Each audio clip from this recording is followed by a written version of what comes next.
Connaissez-vous l'histoire de Marcus Garvey?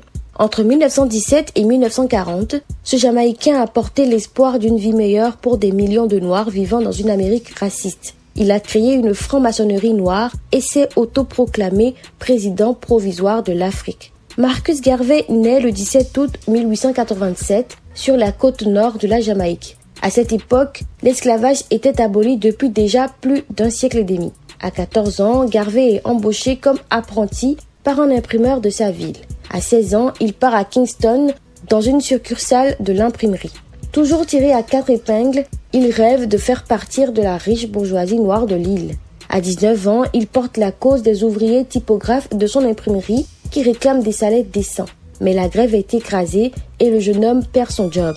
À 23 ans, Marcus Garvey part pour Londres où il découvre un environnement riche en débats politiques et révolutionnaires. Il travaille comme factotum pour un journal dédié aux intérêts des peuples noirs. Rapidement, il se fait un nom en publiant des articles prophétisant l'unité de la diaspora noire. En 1914, de retour en Jamaïque, il fonde l'Association universelle pour le progrès de la condition noire, UNIA.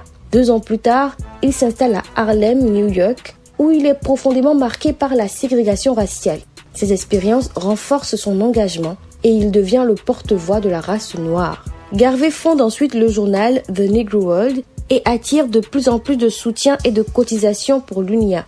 Avec ses fonds, il crée des sociétés commerciales et une franc-maçonnerie noire inspirée des rituels et des titres de la franc-maçonnerie traditionnelle. Les membres de l'UNIA portent des uniformes spécifiques et prêtent allégeance au drapeau rouge, noir et vert de l'association. Marcus Garvey prônait le retour des Noirs en Afrique qu'il considérait comme leur terre ancestrale. Pour concrétiser cette vision, il fonde en 1919 la Black Star Line, une compagnie maritime. Mais son premier navire s'échoue.